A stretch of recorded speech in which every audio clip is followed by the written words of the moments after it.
Hey, welcome back. It is a Money Monday indeed here on Liquid Lunch on NEWSMAX TV. I'm John TABACCO. We'll come to you today live as we do every day, Monday to Friday, noon to 2 Eastern.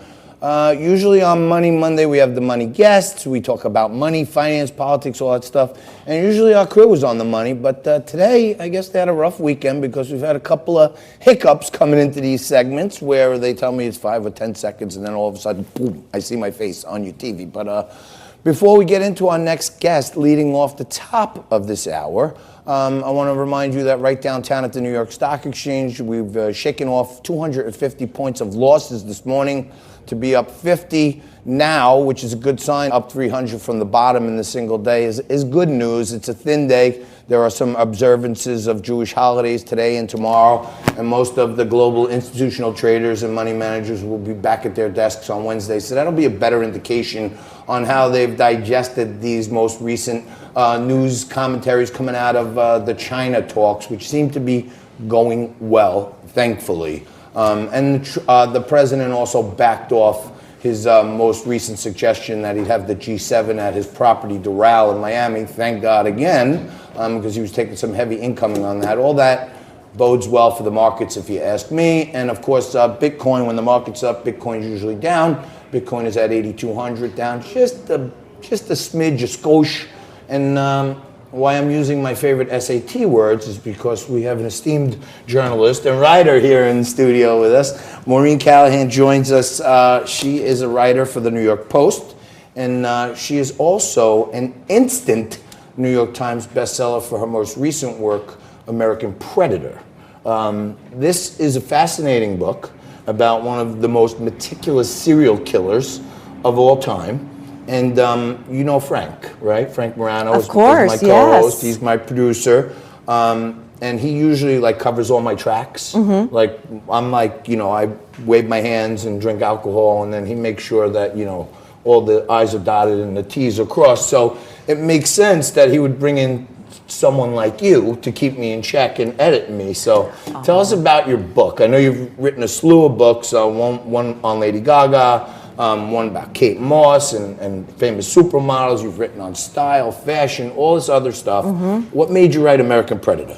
I've always been interested in true crime. I cover a lot of different topics for the New York Post. I came across a story in 2012 in which it was made clear that the FBI had captured a serial killer, the likes of which they had never before encountered. And I immediately wanted to know more and spent the past 5 years working with the FBI agents on this case, law enforcement all over the country. This case was multi-jurisdictional. He was active all over the United States of America to figure out how and why a killer like this was able to exist. Wow. How many, this is exhaustive work, mm-hmm. I would imagine. It takes you 5 years. Mm-hmm. Those are some fine shoes, might I add. You can't see them on TV. Fine timepiece you're wearing as well. She's got some golden Gucci's going on over there. That's pretty nice. Thank you. It's exhaustive work, right? Yeah. You write for the Post. Mm-hmm. I mentioned to you earlier, I'm a big fan of the Post because my grandfather was a typesetter at the Post for 30 or 40 years. So I love the Post, and I read your columns often. Thanks. And but what makes you go into this type of stuff, and how many people do you have to interview to get the true story? Oh, I interviewed hundreds of people. I did hundreds of hours of interviews. I've went all over the country. I am a reporter, and I am always just interested in a great story and great people and characters and things that have never been uncovered before. And this was all of those to the nth degree. Wow. Yeah. And was there one, you hear about these on TV and you see these datelines mm-hmm. where you get the abridged version. Mm-hmm. What was you see sometimes these FBI profiles and stuff, they're after people for years and years. Mm-hmm. What was the one thing that led to the downfall and capture of this guy? Weirdly, it was his use of an ATM card belonging to his last known victim that sent the FBI on a national manhunt. He had never before used credit cards, cell phones. When he was traveling, he kept his digital footprint to zero. He was untraceable. He was something of an I hate to say it, but ingenious. character. Frank Morano, my usual co-host, gets furious with me when I don't do all my homework on guests. So many times, like right before I get here, I stop outside to smoke a cigarette and I do a quick wiki so I can make believe I know everything about them. I kind of just jam some stuff in my head. You have a pretty meticulous digital footprint where it's not outside of your columns and everything, which are great. Thanks. You don't share a lot of your other stuff, especially on your Wikipedia.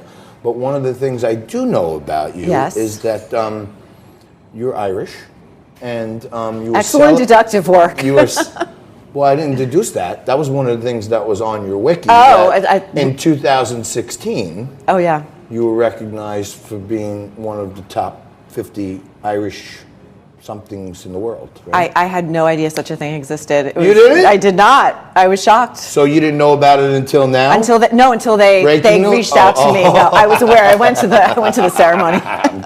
I'm kidding. That's what we do on Liquid Lunch. We try to shift from catching the greatest serial killer in the world to why you were, one of the top 50 most celebrated Irish people in the world. Which is good. And most people wouldn't believe this with a name like John Tobacco, and I wear pinstripe suits and all this other stuff, but I'm 50% Irish, and I'm 50% Italian, and my great-grandmother, Bridget McNamara, came from the county of Cork, and my grandmother, Mary Elizabeth Pratt, was very, very proud of our Irish heritage, as I am too, so pounds to that, okay?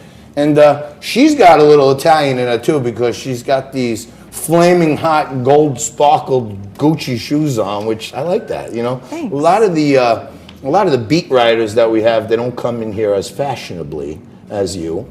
Thank you. So you're our number one in that case. Okay, I'm ringing the bell, and it's our first time here.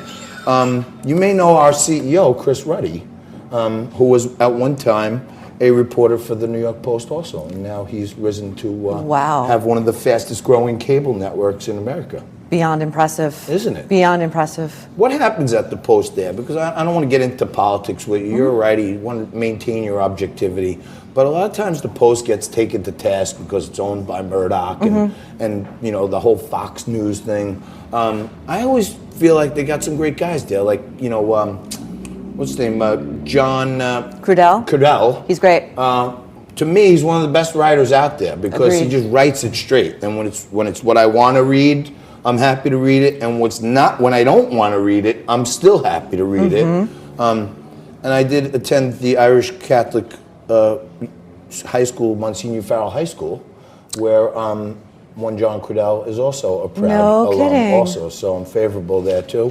And I mentioned that my family had a big history with the Post. I grew up in Knickerbocker Village, which was right across the street from the New York Post for many, many years.